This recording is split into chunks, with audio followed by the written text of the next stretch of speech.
Hey, have you ever stopped to think about how language actually works? Like, really, truly works? Because, under the surface of all the words we use every single day, there's this incredible hidden structure, almost like an architecture. And today, we're going to learn how to see it.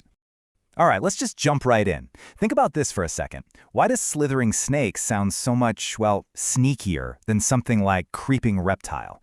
Is it magic? Nope. The answer is literally baked into the sounds of the words themselves, and that's the science of linguistics, which we are about to decode together. So our first stop on this journey is going to be at the most fundamental level, the actual sounds we make. We're entering the world of phonology, which is honestly kind of like the music theory of spoken language.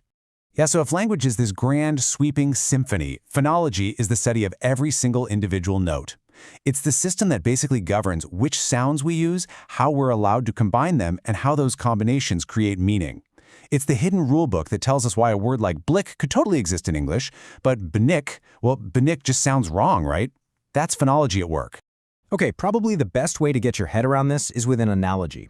The basic units here are called phonemes, and I want you to think of them just like Lego bricks. They're the little individual pieces of sound that you snap together to build entire words.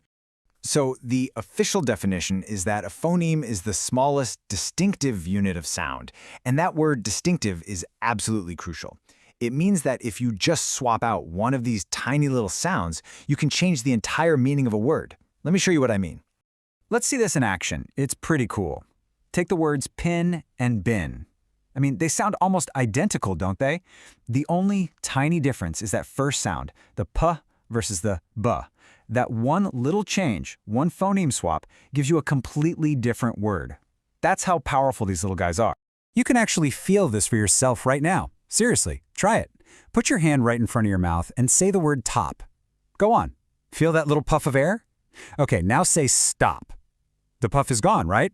Even though the T sound is physically different in both words, our brain just hears it as the same T sound. These little variations that don't change the meaning of a word, we call those allophones. And this brings us right back to our original question. This is exactly why slithering snakes sounds so sneaky.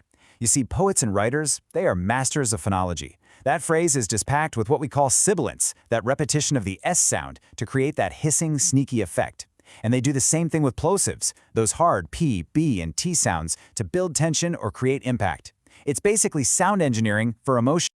Okay, so we've covered these smallest units of sound. Now let's level up. Let's look at how we build the words themselves. It's time to dive into the world of morphology. So if phonemes were the individual notes, then morphemes are kind of like the chords.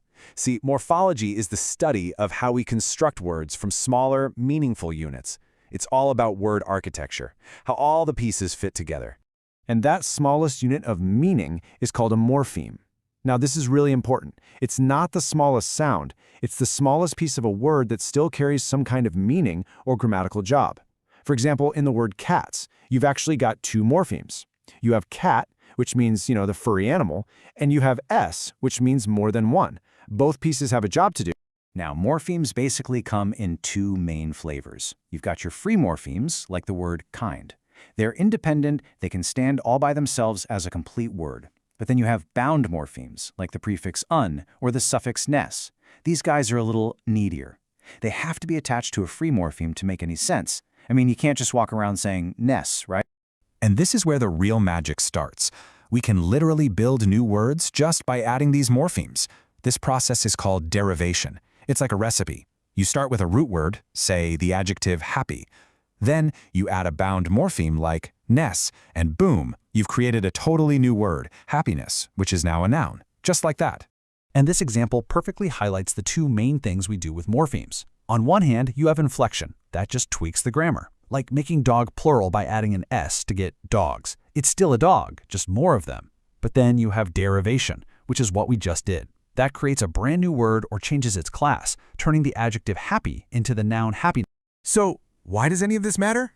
Well, because understanding morphology is like getting a secret key to an author's style, what we call their diction. The specific morphemes an author chooses to build their words with can totally shape the tone and the feel of their writing.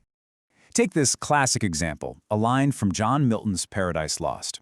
Milton was famous for using what we call Latinate morphemes, basically words that have their roots in Latin. These words just feel more formal, more grand, more, well, epic. His choice of morphemes is a huge part of what gives his poetry that magnificent, almost monumental feeling. All right, let's bring this all home. From the tiniest puffs of air that distinguish one sound from another, all the way up to the grandest epic words, we've seen how language is built, piece by piece, from the ground up.